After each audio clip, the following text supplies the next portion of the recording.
What's going on, guys? It's Cody and Matt. Welcome to another episode of the Broken Moto Show. If you guys are unfamiliar with us, Matt runs How to Motorcycle Repair, an awesome place to learn about motorcycles, repair motorcycles, and do a lot of cool other stuff like garage stuff and things that I would inspire to have in my garage as well. And I run themotorcyclend.com, and as well as he has his own YouTube platform, and so do I, where we help people work on motorcycles with whatever you're dealing with, hopefully. If you're new to this, we started Broken Moto Show quite some time ago, and we are back again for the 2023 year, trying to bring back the questionnaires that we get. We get lots of emails, and instead of just hammering out each one, which takes forever, we can just knock out a few on here, provide some content, some laughs, hopefully, and bring you guys some maybe some advice on things that you deal with your motorcycle. Matt, what kind of questions are we looking for? How can they get a hold of us? That kind of stuff. Yeah, so if you have an issue with your motorcycle and you don't know how to fix it, Or you can, ATV or or whatever. whatever, just Yeah. anything motorized, right? Yeah. Chinese scooters too. Yeah, we do it. We try. You may not like our answer, but we'll try. No, so if you have an issue, you can send us an email with your make and model, mileage, be descriptive of the problem, any modifications. Pictures, videos are a huge help, and we'll share it on here, and we'll try to do our best to help you resolve it. Yeah. So in the video description, there'll be a way to submit that question. Yeah. And we're backlog right now on questions, so we're working our way through. I know it's gonna take a little bit of time for this to gain traction with the traction that I had before from people to run into issues, but it's wintertime. You guys should be working on your bikes with whatever you're doing. Projects you've been putting off, tune-ups that you've been putting off. So hopefully we hear from you guys. And maybe we'll try to like work in one new question with the old questions, because then it's just like, well, shoot, we got 4 months of Yeah, old questions and we'll never get to anybody's. So maybe we'll work in some new questions so sure. people can hear from us. Hit it from the top and the bottom. Boom, there you go. Yeah. All right. So, yeah, so let's just fire it off, man. We got some questions to go through. I don't really have any updates. I mean, 2023 year, I have a couple of things that we're working on. We do have a free course if you guys are interested. We call it the Wrench to Ride course. Me and Matt collaborated and just tried to figure out what things people ask, what we feel like is necessary when you do own a motorcycle, whether it's your first time or your 10th, of things that you can do in your own home with your own tools and your own time and not necessarily pay a shop to do. If you want to get a little bit more in depth, let's say you have a harder problem that you would like to learn more about, there's many ways that we have tried to cure this. We do have the Motorcycle Repair Masterclass. It's like 140, 160 plus videos of a little bit more, like way more in depth things when it comes to electrical and suspension and brakes and even engine stuff, that like all different types of stuff. Me and Matt are working this year and hopefully to create some type of advanced model of that also, which Yeah. is just more in depth motor stuff, rebuilds, valve adjustments, all different types of stuff that would the normal person would a little bit probably be intimidated by, right? Yeah. And I think as far as the motorcycle ND side, I am working towards some more carburetor rebuilds. GL 1200 stuff coming out soon. Working on a program fuel injection module that I'm excited about because program fuel injection is not the easiest thing to know, and I'm hoping to learn as I introduce, in other words. So that's what I got going in 2023 for me. Gotcha. What about you, man? Yeah. So, well, in the last episode, I talked about finding a project. Yeah, So, in addition to what you said, an advanced course and whatnot, I need to find a project. Like, don't know what it's going to be. yeah, I don't, something's got to fire me up, and I yeah, I can tell you right now, nothing is. So I you know that feeling. So I, yeah. I don't know. Would you ever get a snowmobile? I was thinking about it the other day, Yeah. but because I live right across from the high school, I could probably just go rip right in this field right here. People aren't gonna like that, but I could do that. But you know what, dude? I think I texted you before Christmas. I'm like, holy cow, dude, we're scheduled to get 16 to 20 inches of snow, right? It's insane. I'm Yeah. like, yes. as the days went on closer to the storm, we got 2 inches. So I was all excited, dude, Yeah. Yeah. so no, it's not worth having a snowmobile around here. What about like a four-wheeler? The problem with those is like they take up a lot of space. No, dude, You're well, not a like, four-wheeler guy? no, I'm not. I mean, my brother and my parents have land up in Wisconsin, but it's closed down in the winter. But if I got a snowmobile, I'd be able to keep it up there. But again, Okay. I wouldn't have much use. I wouldn't use it all that much. Yeah. So They have land that's closed down. Why do they close the land down? no, the the house or the home, Oh, okay. we shut the water off and winterize it. So there's no Got it. toilets, no running water. It's not heated, Yeah. so it's rough. Yeah. So it's fun though. Sometimes I go up there with my buddies, or I took my kids there before Thanksgiving, and because my son got a new pellet gun, and dude, Nice. it's awesome. It's like the single cock, single pellet, non CO2, because CO2 you go through a lot of that. Oh, no, yeah. Dude, they went through like 400 pellets in a day. It was That's crazy. awesome. That's awesome, So dude. yeah, Well, cool, man. Let's hop into it. yeah. You want me to get the first one here? I'll get the first one. I think you got the first one last time. Okay, go ahead. Oh, this is the cracked plastic one. So Scott sent us a email way back when. And he had a video, but I think he since took it off where you can't view it. So we can't even really show what he was talking about. But I was talking with Matt before we even started because I was like, hey man, I can't view this video, which means we can't show you guys the video. But I would imagine it's on the topic because he wrote in, hi guys, I have a short video with my question. Not sure how this can incorporate into the info of the show, but I'd appreciate the advice. And the title of the email was cracked plastic, which to me sounds like he's looking for a repair for cracked plastic. And I was like, well, this question is kind of irrelevant because we can't show anything or he didn't say anything. But Matt brought up this thing that I've never heard of when it comes to fixing broken plastic, cracked plastic, or like those when you go to the older bikes, they got the side covers that have those plastic pins, notorious for eventually breaking off because of there's like 10 different reasons why, but they break off. And once that happens, usually the side cover is null and void. It's screwed unless you try to JB weld it or you put screws in it or you do all this crap that I've never seen work efficiently. And you came up with something or you found something. Talk about that. So, I mean, we've all been there JB welding it and it's just, it's going to fail. It's going to crack off again. But anyway, I came across this plastic repair kit. The company's called Plastex. And what it comes with is some molding clay. Okay, it comes with this bar, and you heat up this bar on a hot plate, and it gets soft. So what you need is, let's say you have a broken tab or a broken pin. You need a good pin to copy. Okay. So what you do is you wrap this warm molding clay around the good pin or tab, and you let it cool and it gets hard again.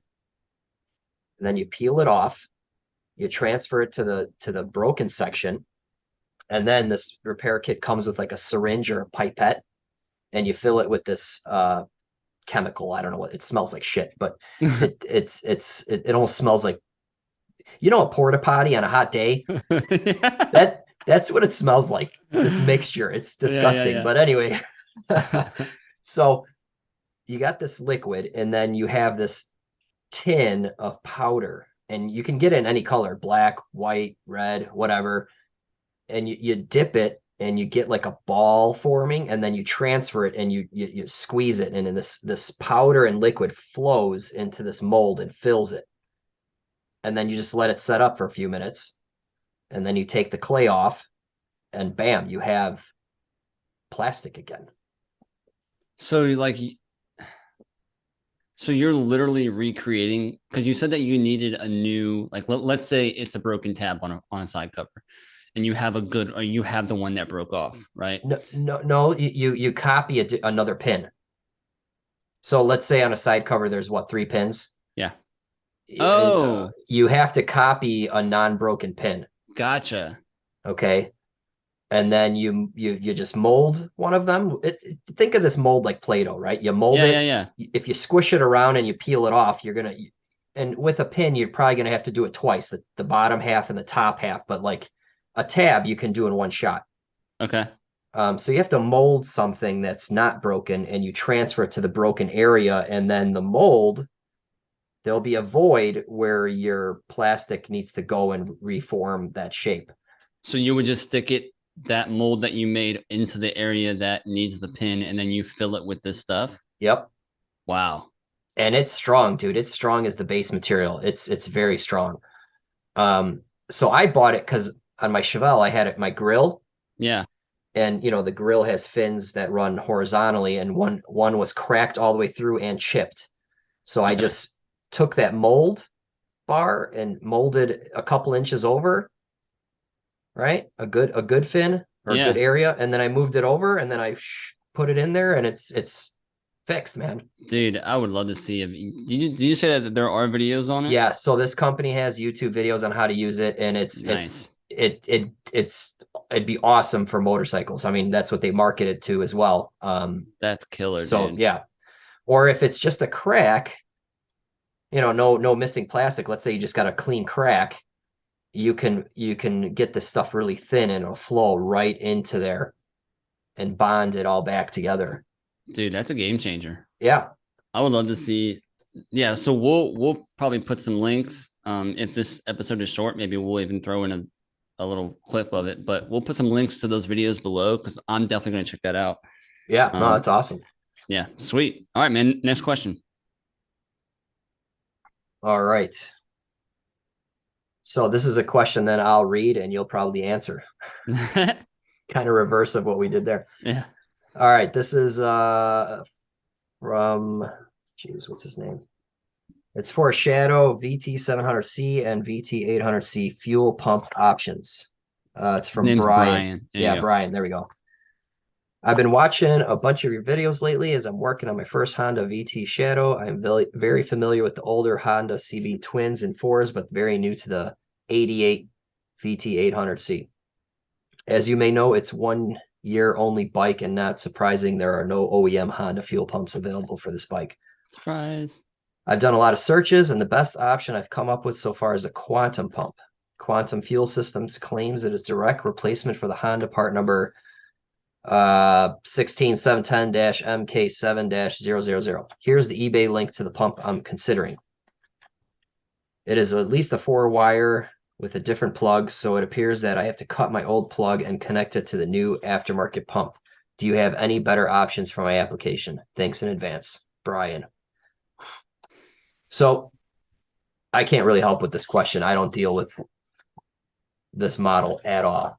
Yeah. Yeah, you can't get the pump for them, right? They're not available from Honda. And aftermarket companies are making them. So I have two suggestions. One, go with the aftermarket pump because you don't have any options, right? Yeah. Like that's just the way that it is, especially if your old pump is bad. I've even seen like some like on the motorcycle and D inner circle. I have a Facebook group. It's like a community of people who are in the inner circle, and we can talk about their problems kind of real time and share videos, pictures. It's pretty cool. And people have dealt with this, and they have gone as far to even source the parts that are inside the pumps, which blows my mind. I don't have enough time in my day to like look for parts that are in a pump that shouldn't even come apart to begin with. Yeah. But they found them, and you can try it, but I would hate to have a fuel pump leaking while I'm riding the motorcycle if I didn't do it correctly.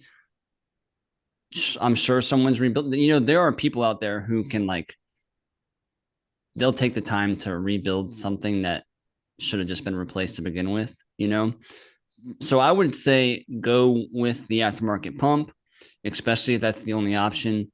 The other thing, like when it comes to this bike specifically, I think there was like a V45 Magna, which is a VF bike. It is a 4-wire pump, I believe. And I was able to find a bike from another company who had a similar, and if I could tell you how I came up with it, I don't know.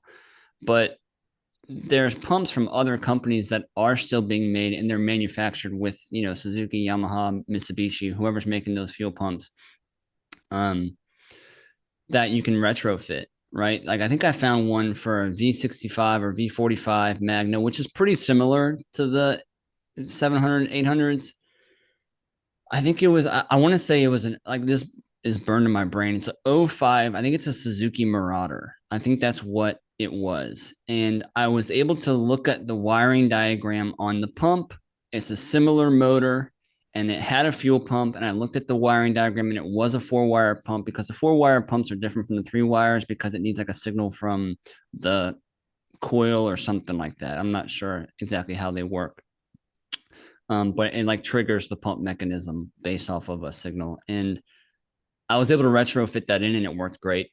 And the guy still comes in years later and gets little tune-ups done and it's been working fine. I think you're going to deal with like inlet size with the fuel hoses as far as the in and the out and the in may be on the opposite sides of the pump. They may be on the same sides, blah, blah, blah. That's going to be your figuring it out, you know?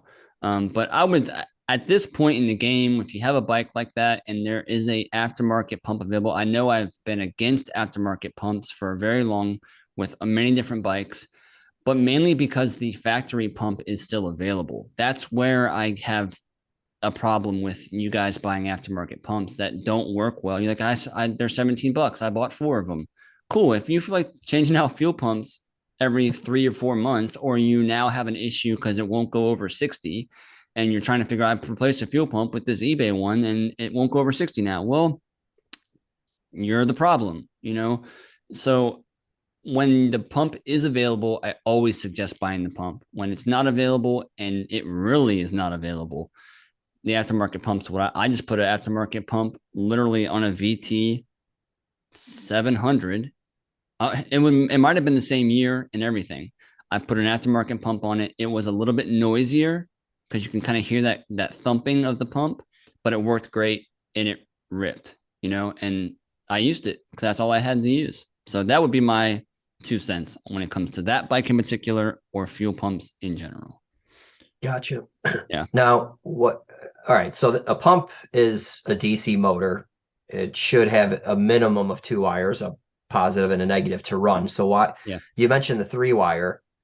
How about a 4-wire setup? What are the other 2 wires for? So I think that 2 of them work as grounds. It's almost like you have a power wire that pumps it in and a power wire that pumps it out. It's like it's triggering it to do this. Oh, no kidding. That's the best of my knowledge. I think that So it's got to be computer controlled, obviously. potentially the other thing that it could be is if it's a 4-wire, you have a tracer signal coming off of the coil that is pulsed, right? Which is as the pulse increases in the coil, the pump needs to also increase. Mm. And then you have safety wires, right? So kill switch needs to be on. Side stand can't be down. Like those other wires would likely be like a safety wire. So key has to be on. That's getting power. Now it's grounded, and then the kill switch has to be on. So that transfers power and allows it. Vice versa. I think that's usually when you come into the more wire range. It's just a safety precaution, like. Because some bikes you can have the kill switch off and turn the motor through, but it won't do anything because it kills the ignition, which means it kills the pump because it's waiting for that signal from the coil. Right. Yeah, I mean, my car is wired up that way. It has a enable from the computer for safety. So if the motor dies, you don't have the pump running and potentially be a safety issue if something happens. So right. And I'm sure there's ways that you could like jump 2 wires together and make intricate or ground it or whatever. But sure. Yeah. Just know what you're getting into if you're doing that, right? Exactly. Exactly. All right, cool. And some of them also have relays. Yeah. Like there'll be a relay outside of the pump, like on the CBR 600RRs, on any of the fuel injected bikes, usually there's a fuel cut relay. Right. And so that's feeding wires to the pumps. Now you have a 4-wire pump. Yeah. That fourth wire is sensing the relay that everything is good and that it will allow it to pump.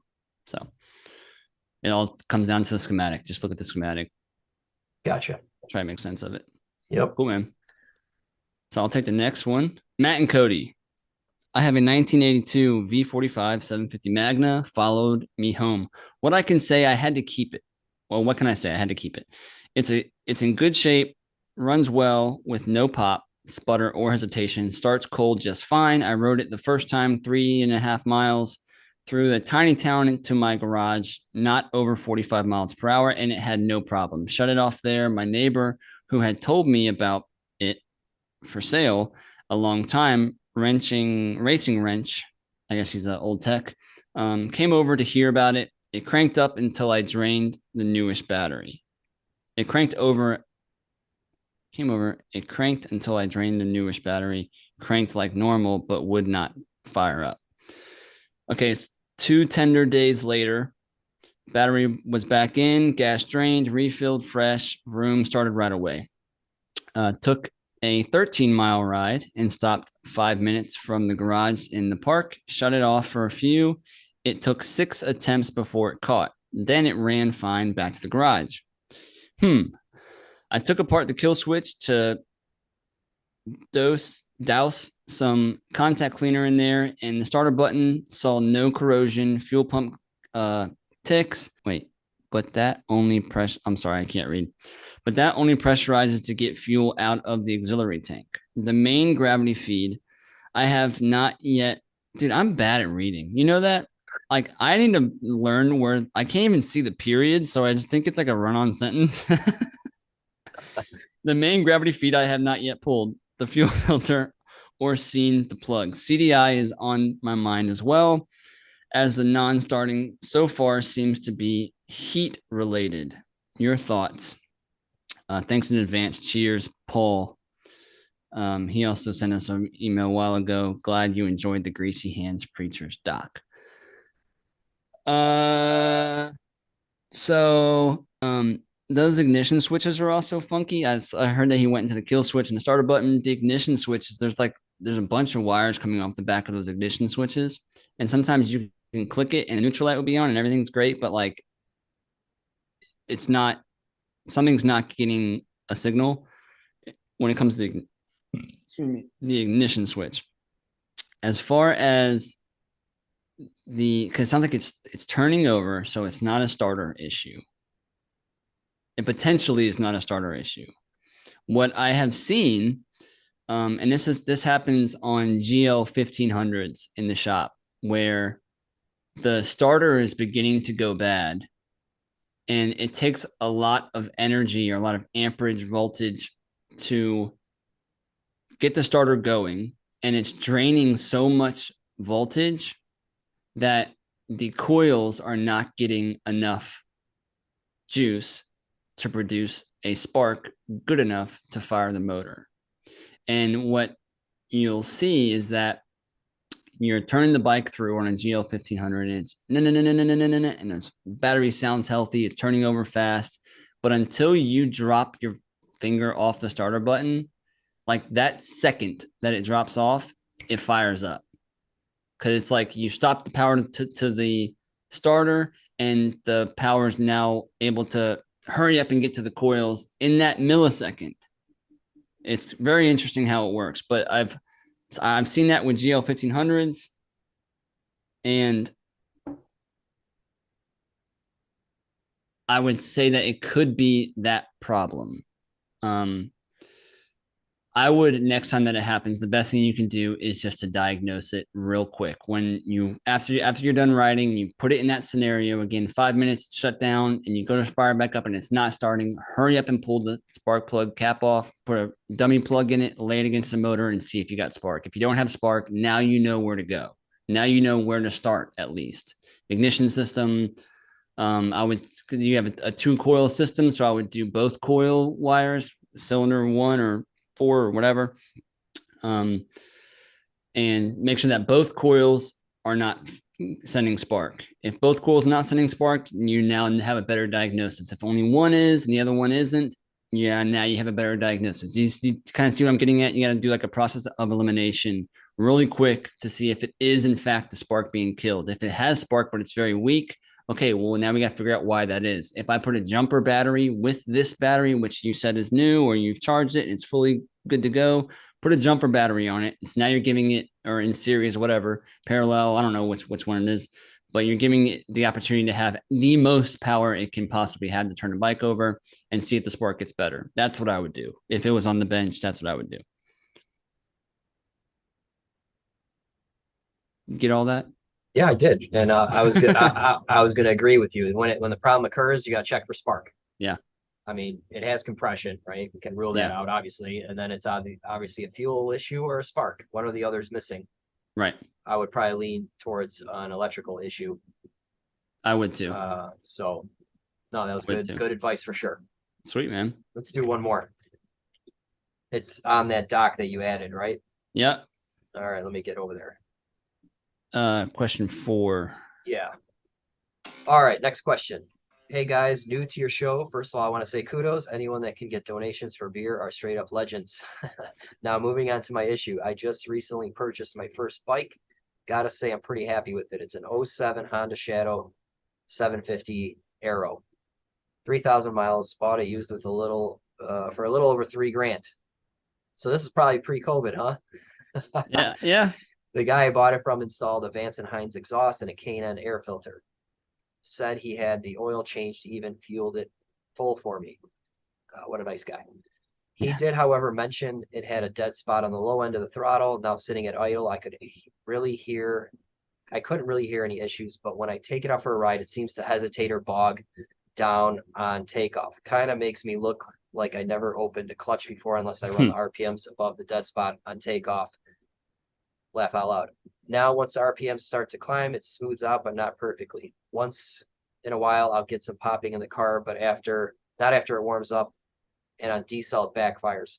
The guy said he cleaned the carbs, but he didn't say to what extent, and he didn't mention if he had the carbs adjusted after the exhaust upgrade.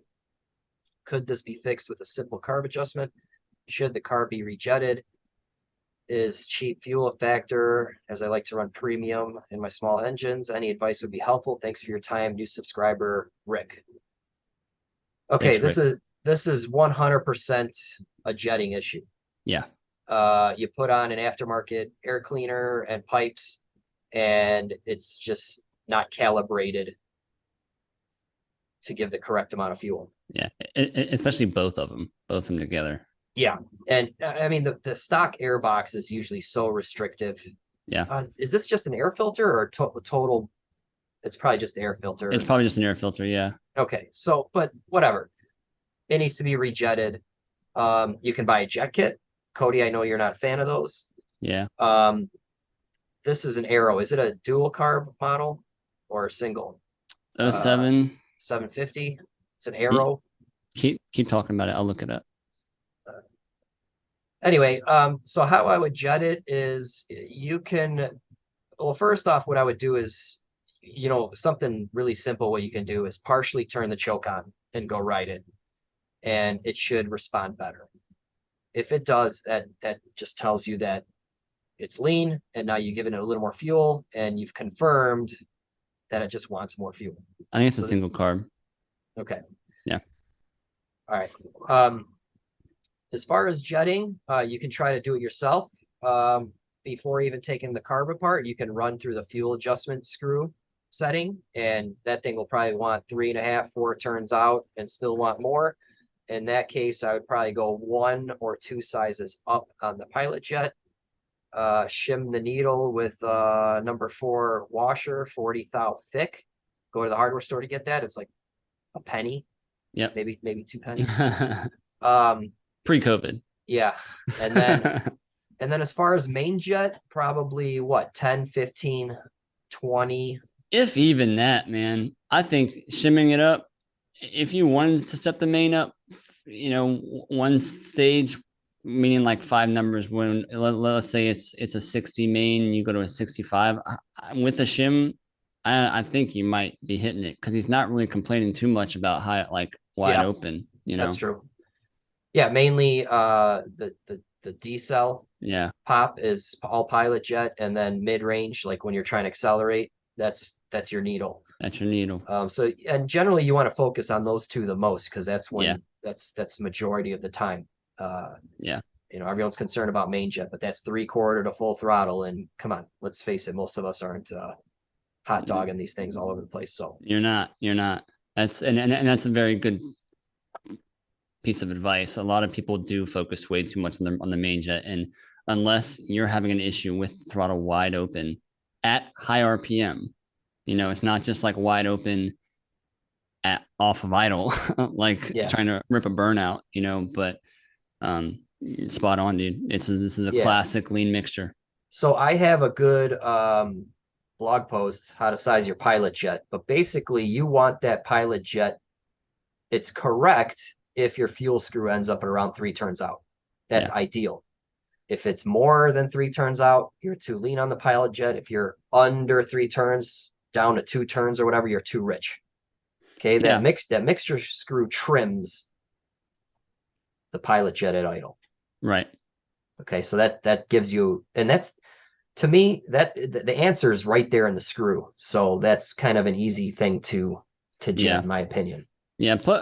Plus having your mixture screw at that between, I would say 2 to 3, having your mixture screw there would allow for other small adjustments when it comes to weather, when it comes to certain aspects, you know, because gas changes in the wintertime, and summertime it just burns differently or whatever, cold, whatever. And so having the mix, why it's good to have the mixture at that kind of setting is because it just gives you some back and forth movement. If you're going, like he said, if you're anywhere close to 4, you're going to risk that thing actually even falling out. There's just not enough spring pressure behind it to keep it going or tight in there. So yeah, that's great advice, man. Yeah. Now, do you have any carb rebuild videos on this model? I do. I have that exact model over on the website. If you are interested in learning how to take it apart, what things do and why, I have a carb video that does go through that entire system for that specific bike. There you go. Grab that video and the parts we mentioned, and you'll be good to go. Yeah. Unless you've already solved the problem. 2 years later. 2 years later. Awesome, man. All right. That wraps it up. Yeah. So that's it, guys. Make sure to grab the free course. It's in the video description. And then if you want something more, we have the masterclass, which is 140 plus videos. So make sure to check that out. Yeah. If you guys have any issues with your bike, a couple ways to reach out to us down in the description. Until then, we'll see you guys next month on another episode. So you guys ride safe, stay warm, and we'll see you then. All right. Thanks for watching. Later.